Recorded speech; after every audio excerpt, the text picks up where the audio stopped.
Hi guys, Steve Dempster here, Dempster Guitar Studio, and welcome back after a little hiatus. I've been away for a lot of the summer, but ready to fire up again and get at the whole notion of how things are connected in music, and specifically how that plays itself out on the fretboard. That's what we're here for.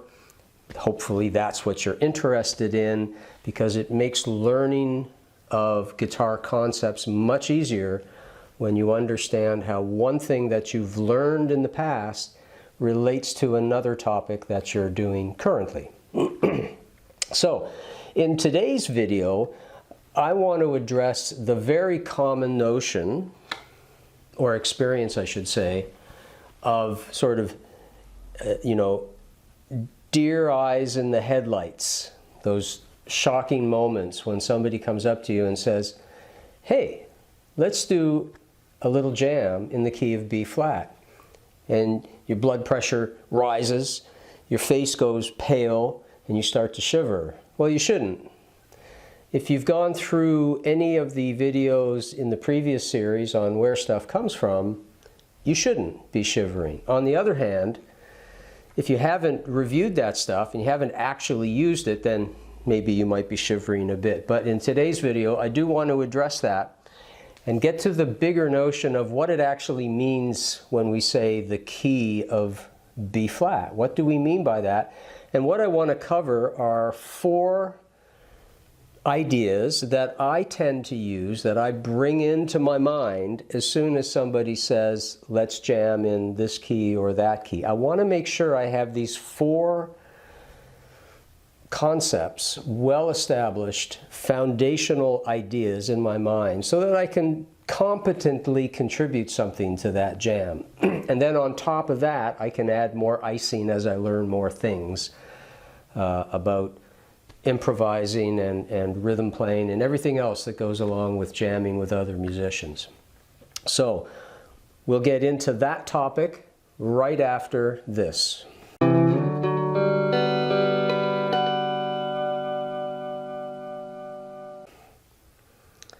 Okay, welcome back. Let's dig right in. We're talking about the key of B flat major.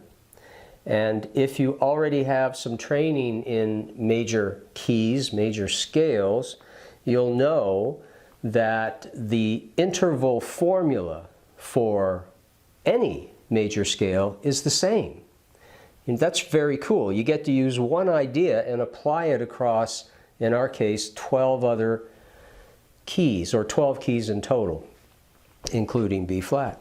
And so what we want to do is, if somebody says to you, let's do a jam in B flat, I'm going to suggest that the very first thing you want to be able to do, this is the first concept, you want to make sure that at some level on your fretboard, you can comprehend / play a B flat major scale.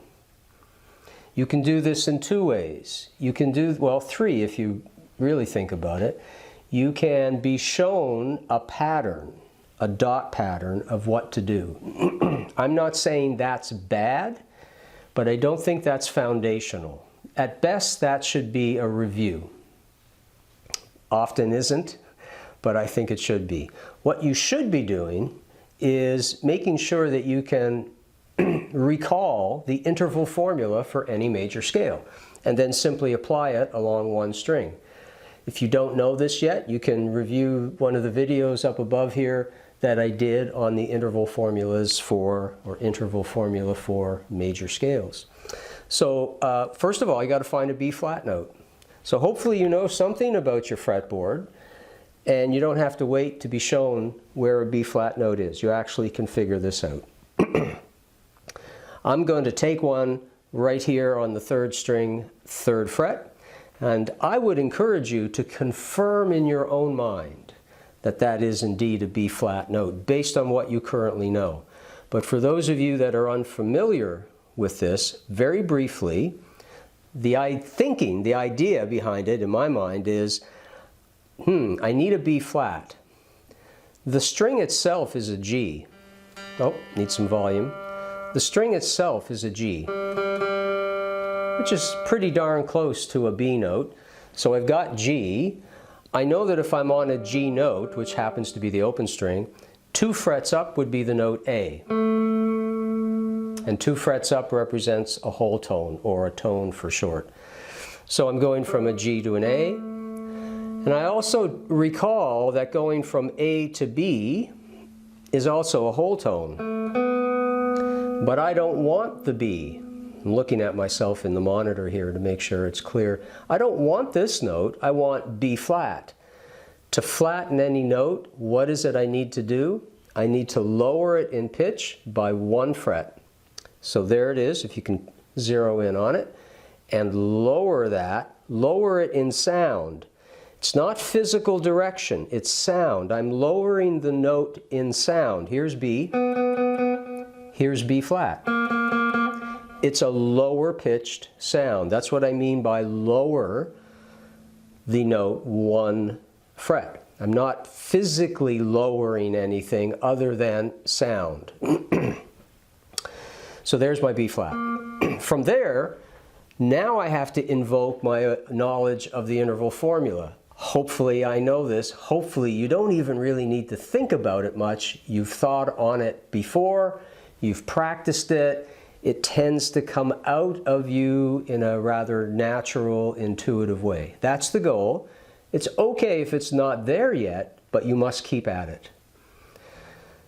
In case anyone didn't remind you, learning to play a guitar well requires probably more knowledge of this stuff than you're being given credit for, if that makes any sense. I find a lot of guitarists tend to ignore this stuff because at the beginning it's intrinsically maybe not so musical, but we're going to make it musical. So I would encourage you to not avoid this material, add it to the stuff that you really want to play, and just keep doing this all along. It's really not that difficult, it just takes repetition. Okay, B flat. Formula, tone, tone, semitone, tone, tone, tone, semitone. Got it. So I go up a tone from B flat to C. From C I go to D. That's another tone, 2 frets if you remember. D to E flat, semitone. E flat to F, tone. F to G, tone. G to A, tone. A to B flat, semitone. So you could just look at this as a visual pattern of tones and semitones. Maybe that's what you have memorized in your mind. And you could go tone, tone, semitone, tone, tone, tone, semitone, without an immediate knowledge of the notes. But if you did that, I've always encouraged my students then to go back and then start to name the notes. This is part of the process of learning where things are located on your fretboard, so that when you look down on it, you're not just seeing strings and frets and fingers and shapes. You actually see the foundational material of music, notes that sit on your fretboard. And I know most of you out there know that you should know that stuff, but in all honesty, how much do you actually work on it? It's easy to put it aside and get on and play the fun, sexy stuff. I get that. But you do have to come back to this and just insert it into your practice, daily routine. So I go back, I've done the formula, I've got the sound in my mind. I like to go back down. Then go back and try to review the notes. B flat, C, D, oh, E flat, F, G, A, oh, that's B flat. Then, once you've done that, you're able to then say the key signature. This is a term that's used a lot in music. The key signature for the key of B flat is all B's and all E's are flat. Why? Because they occur as that within the scale. B flat, C, D, E flat. And then finally, the B flat at the end of the scale. All the other notes just stay as natural notes.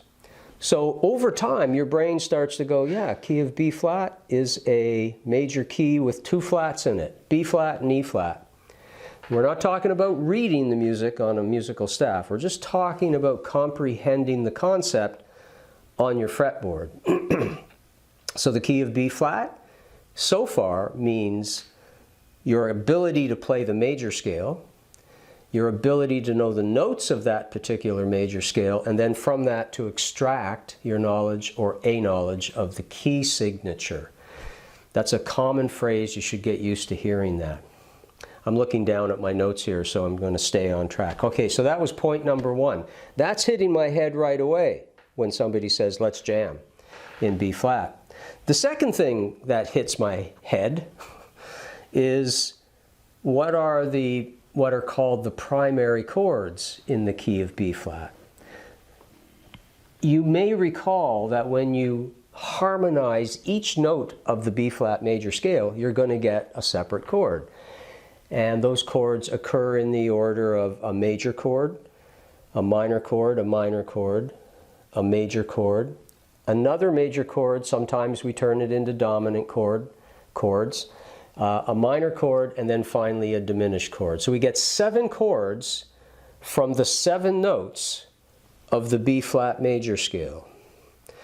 So if you built a chord off of B flat, off of a B flat, and you know how to build a chord off of B flat, we're not going to go over that in this video, and you repeated this process, you would end up with 3 chords among the 7 that are major chords. The first note, B flat, is one of those major chords. When you build it, B flat, D, and F need to come together. If you don't know that yet, again, you can review one of the videos here that I did earlier on this, and put it all together to come up with a B flat chord. So here's a B flat chord. Right there. It looks like an A chord shape, but I just moved it up a fret. That's B flat. And I'm only hitting strings 4, 3, and 2. I'm not hitting anything else. I could, of course, convert that into a big fancy bar chord covering 5 or even 6 strings. And I still have a B flat major chord, and I'm still only using 3 notes, even though I'm hitting 6 strings. Think about that for a bit. Okay, so I have B flat. The second major chord is built off of the 4th note of the scale. Well, click, click, click. What's the 4th note of the scale? B flat, C, D, E flat. 1, 2, 3, 4. An E flat major scale. So I would need E flat, G, and B flat to make that chord. Or somebody needs to show it to you, or whatever. We're not worried about that right now. But those are the notes you need to construct it. So I have E flat, let me see, E flat, I could grab it here, G and B flat. There's an E flat major chord right there.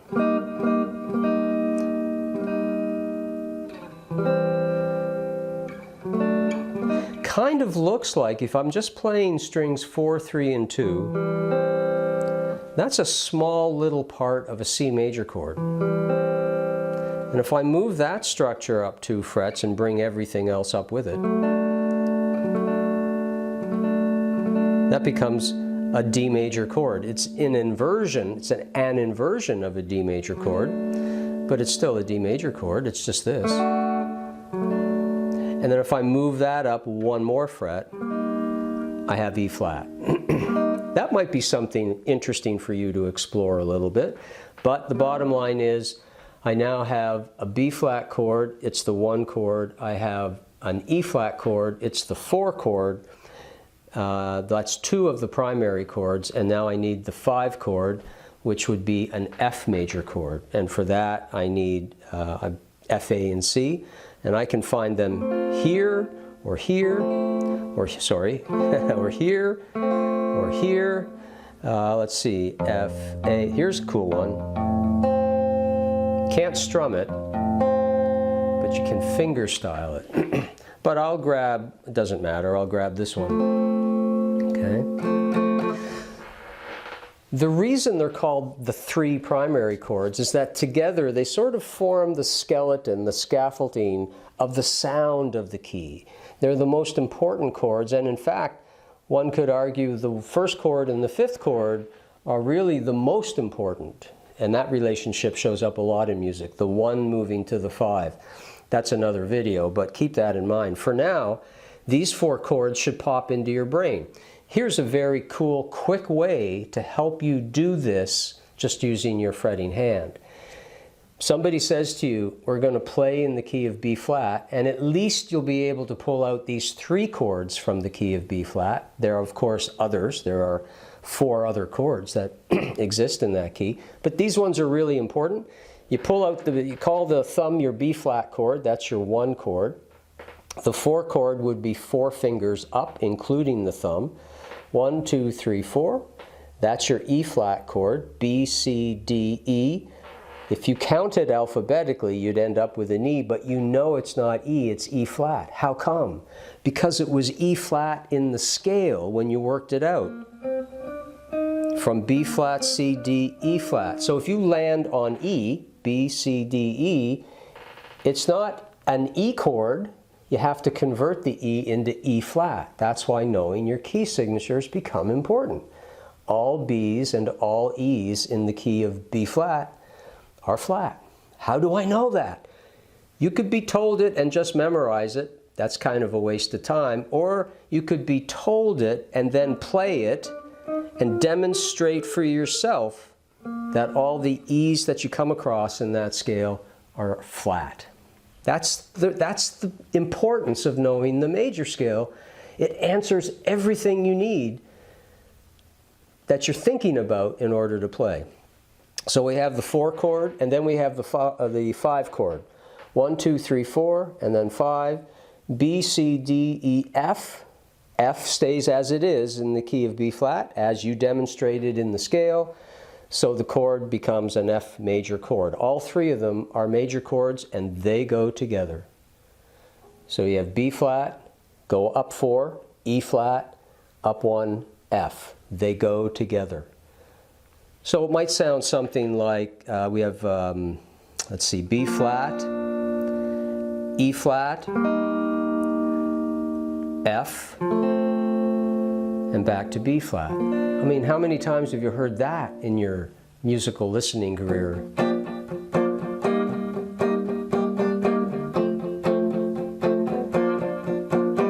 It shows up everywhere, 1, 4, 5. Might sound familiar in terms of playing the blues. I could do this. I could go, let's see, I could go B flat, and then E flat, and then F, and back to B flat. I'm still finding the same bunch of notes that make up those chords. I'm just doing it somewhere else on the fretboard.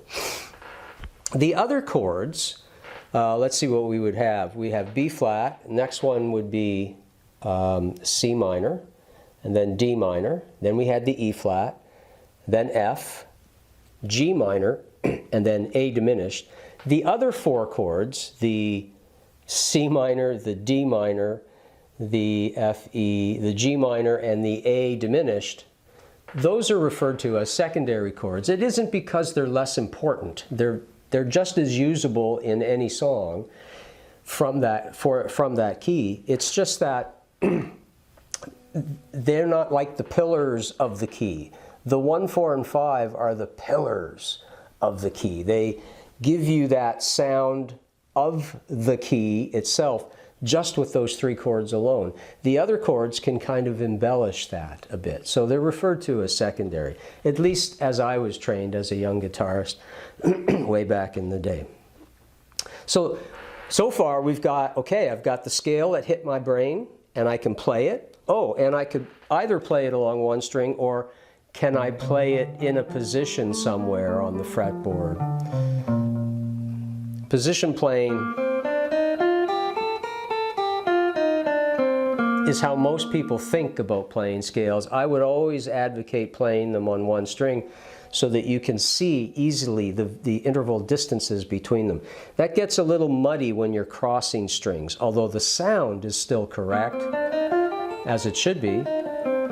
You can't see the tones and the semitones as easily for a while. It takes a bit more practice. So those are two things that have hit the brain. The third idea that hits my brain typically is, of those four primary chords, I also want to have some skill at playing the arpeggios of those chords. And again, that's been covered in an earlier session, so if you're not sure what arpeggios are and how to build them, go check out that video first and come back. But essentially, they're just the notes of the chord played in sequence one after the other, or creatively in some combination. I forget who said it. It's a jazz guitar guy. He said that arpeggios are melted chords and chords are frozen arpeggios. If somebody out there can remind me of who said it, send it to me. I feel embarrassed that I can't remember it, because I know I did remember it at one point. And that's a good description of what arpeggios are. They're just the notes of a chord played one after the other. Now, I'm not talking about this. Let's say taking a G chord and doing this. That's a form of an arpeggio. We tend to refer to that as arpeggiation. You are arpeggiating the chord. Or you could do that with your fingers. I'm not talking about that. I'm talking about the awareness that the chord G is made up of G, B, and D. So I go and play G, B, and D in that order in some location on the fretboard. G, B, D. And then creatively combine those notes somehow or another. So what are we dealing with? We're dealing with a B flat major chord. So I want to go something like a B flat, next note is a D, next note is an F. So there's a little arpeggio of a B flat major chord. A very common form of that would look like this, which is part of what a lot of students learn as a major scale form, where they go right across the fretboard. The first note, skip the second. The third note, skip the fourth. The fifth note, the 1, the 3, and the 5, from the B flat major scale, makes that arpeggio. That's where it's coming from. So if you can locate that in different places all over the fretboard, B flat, D, F there. We could go, let's see, B flat, D, F here. Anywhere you can find them, you're getting the arpeggio for it. So that's for the first chord. The fourth chord is E flat, and I need E flat, G, and B flat. So let's see, E flat, G, and, E flat, G, and B flat. There it is. That's one way to play it. Again, if we come back to a more common form of it, we could locate the E flat on the fifth string. I know I'm moving fast here. And then go E flat, G, B flat. Just like that. And then finally, the F chord would be FAC. Now you could take the E flat shape and simply move that up to the F note and play the same shape. So you're getting a sound kind of like this. This is B flat, E flat, F major, B flat major. And of course, nobody's going to pay you to do that. That's an exercise. You have to be able to creatively manipulate these things, which is a whole other video. With that in mind, however, I do have this information in a PDF for you that you can download for free. And there's also a backing track that I put together for you so that you can try to creatively blend these things together. And I'll give you a bit of an example of that before we're finished on today's video. So that's 3 points so far. We've got the major scale, it's got to come into your brain. The 3 primary chords, ideally that should get into your brain. In the long run, all 7 chords will get there, but it makes sense to start with these 3 as they're very important chords that define or help to define the key. And then the third issue is, can you play the arpeggios of those chords? Not just strumming the chords, but can you break them apart as arpeggios in some form or another? So the 3 important points so far. The fourth one that I want to cover is probably the most important in some ways, because all this information, all the gabbing I'm doing and the little demos that I'm doing here don't really mean anything unless you actually make the time to use it. You've probably heard it before. If you don't use it, you lose it. It's the same thing. And I think this is what turns people, guitarists, off of what they refer to as music theory, because they don't actually see it unfolding in the music that they're playing, or they're not making themselves aware of it. You should. It should become a natural part of your own private conversation with the piece of music you're working with. What key am I in? What chords are being used? Do all the chords come from that key? Sometimes they don't. We get creative with this stuff, but we have to start somewhere. How many different ways can I play those chords? I could strum them, I can arpeggiate them, I can play the arpeggios of them. All this has to get integrated together, and the only way you can integrate together is to physically actually do it. I've often said the analogy I use is I just pick a student up and throw them into a big sandbox and say, now go push some sand around. Now ideally, nobody's telling you how to push sand around. There's no right or wrong way to do it. You just do it and you play. You have some fun. It's the same thing. You've got some tools. You've got a scale. You've got some chords. You know something about arpeggios. Now you're free to do what you want with it, and that scares people away because it's all on you. You're not just doing what a teacher showed you to do. You're not just playing what some written piece of music is telling you to do. You're actually responsible for bringing that stuff together. Some people, as usual in any field, some people can do this almost instinctively. It feels natural for them. They wouldn't really get or understand why somebody would struggle with it. The majority of us have to be prodded a bit to try to do this and make sense of things. And that means when you do play, let's say with a backing track, you really do have to play it slow at first. You have to do things slow enough to have your mind, your brain, tell your fingers what you're going to do. It's only through this repetition that things tend to speed up, and they tend to happen more instantly over time. I cannot say it any other way, and if some of you are in a rush to get this done, you might be in trouble, because you cannot force the physiology of your brain's learning to get there quicker. It happens by consistency, it happens by thought, it happens by creating good habits of practice, and wanting to get good at it is also something that makes the process unfold. So try to keep all that in mind. So let me cue up the backing track, which I have available for you as well for free. Just leave your best email and your name, and I'll send the stuff off to you. Thank you very much. And I'll cue that up, and I'll try to play these things through a little bit and see how it sounds. Just going to let this part go by first, because it loops itself 4 times. You got plenty of opportunity to play through it.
So, some examples of kind of what it's like just to jam through there a bit. I think I hit a crummy chord at one point.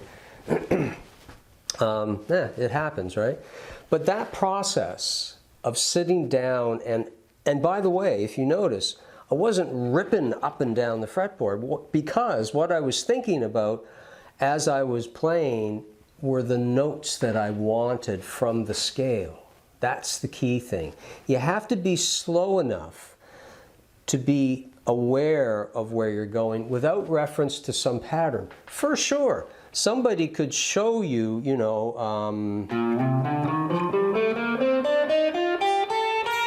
they could show you a big honking pattern like that, and then you can just practice the crap out of it until you can blister up and down.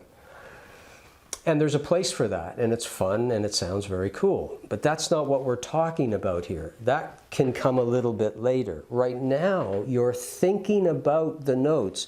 B flat. Okay, I want to go to D. Then E flat and back to D maybe. Then from there I can go G, A to B flat. A, B flat, C, D, C. My brain is thinking that way when I was doing the solo. And then at times I would recall an arpeggio. I'd throw that in and see what I can do with that. And then at times I would think about the chords and see if I can put those together as well. Well, I think again I hit one that really, it sounded not too bad, but it wasn't the right chord. Anyway, it does happen.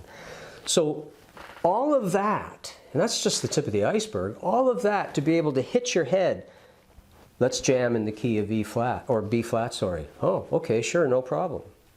Now there's some other things that we can tap into, and I'll cover those at a later time, that uses things you're already comfortable with as well, like your minor pentatonic knowledge. Because if you think about it for a second, if we're in the key of B flat, and you know the relative minor to B flat, hopefully you've got it right now. If you don't have it yet, that's something that needs to be practiced and rehearsed. You'd say to yourself, oh, well, I could use G minor pentatonic, and I could solo the whole backing track that you just heard in G minor pentatonic. But of course, you'd be very comfortable with that. Not much learning going on. Got to push to the edge a little bit, hang out in that new world for a while until it starts to feel as comfortable as this tried and true pattern that everybody's gotten so used to. So we'll talk about that again some other time. So there you have it.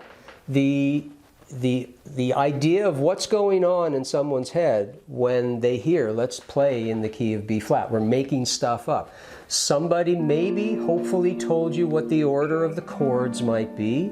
That's fine. You don't always need to know them specifically, unless you're practicing specifically those chords with the track. Here, we're talking about improvising a bit of a solo, using the scale, the arpeggios, and if you're aware of where the primary chords are within the progression, to hit those at the right time as well. All of that makes you feel more comfortable when someone says, let's jam in the key of B flat. I hope that made sense. I know that's a very dense session for you. If you like this video, much appreciated if you share it around. Leave a comment below for sure. And let me know how I'm doing with this stuff, what you want more of, what you'd like me to change or not cover. This stuff to me is really important. And I get that people find it a bit of a drudgery because they don't see the immediate music in it. And the reason they don't see the immediate music in it is because they don't use it. They think of it as just theory information sitting there and who needs to know it. Well, it's not theory, first of all. There's no theory going on. I call it musical analysis. Sometimes I call it musical language. And this is how professional musicians can talk to one another, and even recreational musicians talk to one another. So anyway, I hope that was useful for you and helpful. Until next time, Steve Dempster, Dempster Guitar Studio, back at you with another session in a couple of days. See you soon. Bye. Make a video. Lights on. Okay, I got my lights on. My seat's okay. My mic is going, right? My mic is okay. You can hear my guitar okay. I guess we're ready to do a video. So let's do a video.